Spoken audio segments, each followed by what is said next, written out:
뭐 지금 보면은 뭐 사업을 한다 뭐 한다 이런 얘기 있지만 순실이 형 예전에 고생한 얘기 들으면 제가 눈물을 흘린 것만 해도요 진짜 몇 바가지 흘렸어요.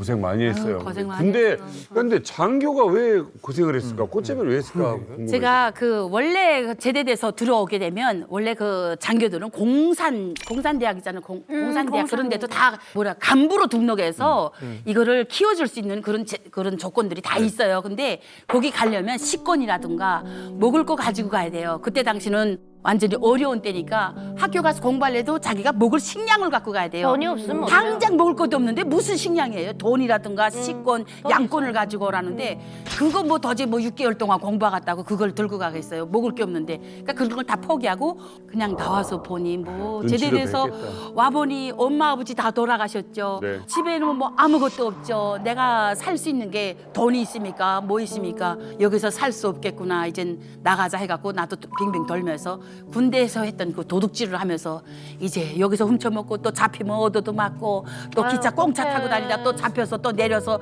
또 꿀려도 다니고 또 올라타고 이러면서 6개월을 걸어 양강도 해산에까지 온 거죠. 우와. 여기서 이제 강 건너 압록강 건너 중국 땅을 본 거죠.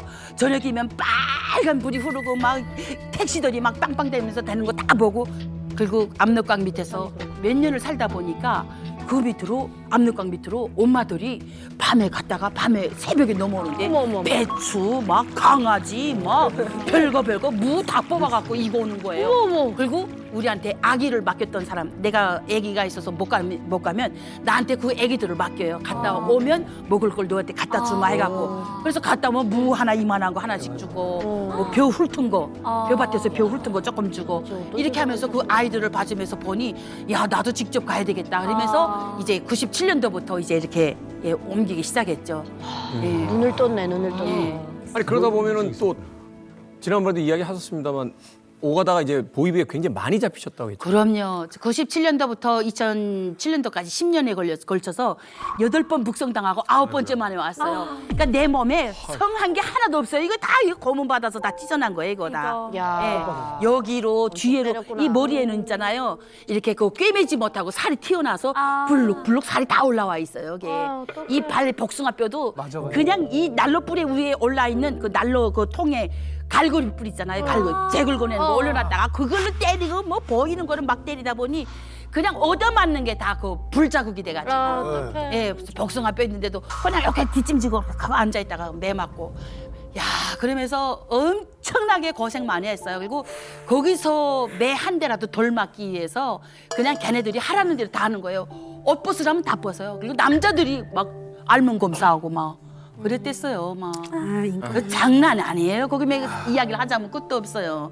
아니 정말 비극적이죠. 근데 이순실 씨 같은 경우도 굉장히 어떤 낭떠러지 끝까지 지금 몰린 거예요. 그렇죠. 8번이나 북송당하면서 그 모진 고문을 이제 견디어 왔는데 여기서 더 불행한 일이 있을까 싶었는데 근데 진짜 불행은 여기서부터 시작돼요. 8번이나 이 탈북이 실패하고 강제 북송 당한 뒤 친오빠 분의 소개로 우리 이제 순실 형님 결혼을 하게 됩니다. 그런데 결혼을 했는데 이 결혼한 남편이 폭력을 휘두르는 남편이었어요. 거기에 이제 시어머니도 이순실 씨를 굉장히 학대를 하던 그런 집안이었죠. 그래서 결혼 생활 6개월 만에 불행한 이 결혼 생활과 폭력에서 도망치고자 그 집을 도망쳐 나오게 돼요.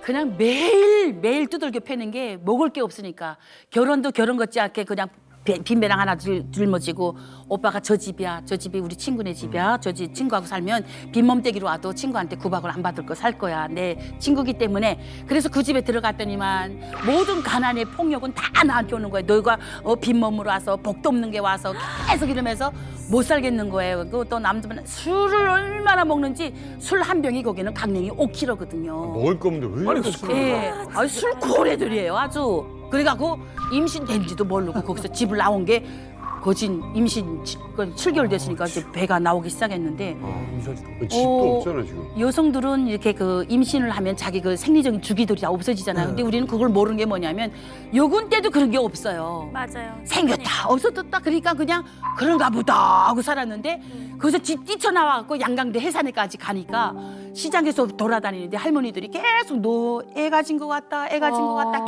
계속 그러는 거예요. 그래서 진짜 보니까 북한 여자들은 이상하게 입덧도 안 해요. 그런 걸 몰라. 입덧도 안 해요. 그래서 야 이게 임신이구나. 그다음에 이거 아기를 낳아야 되겠는데 뭐 집이 있어요. 뭐가 있어? 바깥에서 먹고 사는 그냥 짐승 야생인데 야생. 그때부터 꽃잡이였던 거죠. 그렇죠. 그래서 꽃제비를 하면서 그 해산역전 옆에 그 보일러실이 있는데 탄재를 굴고다 내다 버리면 한 서너 시간은 그래도 뜨끈뜨끈 하거든. 거기다 비닐방막을 깔고 앉았어요. 진통은 오는데 어떻게 아기 날 줄 알아요? 아, 그래서 진통하다 아기를 낳았는데 지나가는 그 할머니가 보다 못해. 야, 이걸 어떻게 아기를 낳냐 그러면서 그래도 그 할머니가 도와줘서 아기를 낳고 할머니가 입고 있는 그 앞치마가 있어요. 시꺼먼 앞치마. 그 앞치마에다 아기 싸주고 비닐방망에다 아기 싸주고 나한테 안겨주면서 빨리 너는 시장에 장마당에 가거라. 여기 있으면 너 굶어 죽고 얼어 죽는다. 그런데 아기를 안고 일어났는데요.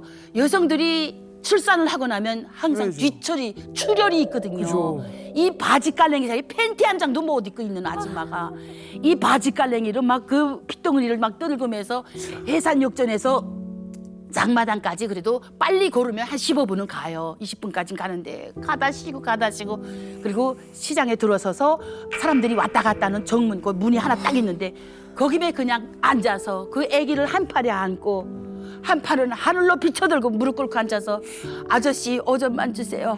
아저씨 10점만 주세요. 할머니 그 국물 있으면 나 남으면 놔주세요. 이렇게 하면서 거기서 이제 동양쟁이가 됐어요. 이 애기 새빨간 이 핏덩어리 애기 안고 있는데 너무 추우니까 그 생선 장사들이 이렇게 나무 반대기를 깔고 서서 이렇게 생선을 뜨거든요. 발이 시려우니까 그 나무 반대기를 갖다 주면 누군가가 또 밑에 깔아주고 그러면 거기 앉아서 계속 그냥 사람들 다 빠질 때까지 하루 종일 거기 앉아서 주세요 이게 내 모습이거든요. 사람들이 그걸 우리가 이렇게 말하면 믿질 못해요. 그렇게 하면서 그 애기를 3년 동안 그 장마당에서 키웠어요. 아, 내가 그 이야기 하자꾸 나면 정말 피눈물 이제는 덤덤하게 얘기를 하는데 이제 눈물도 다 말랐어요 진짜.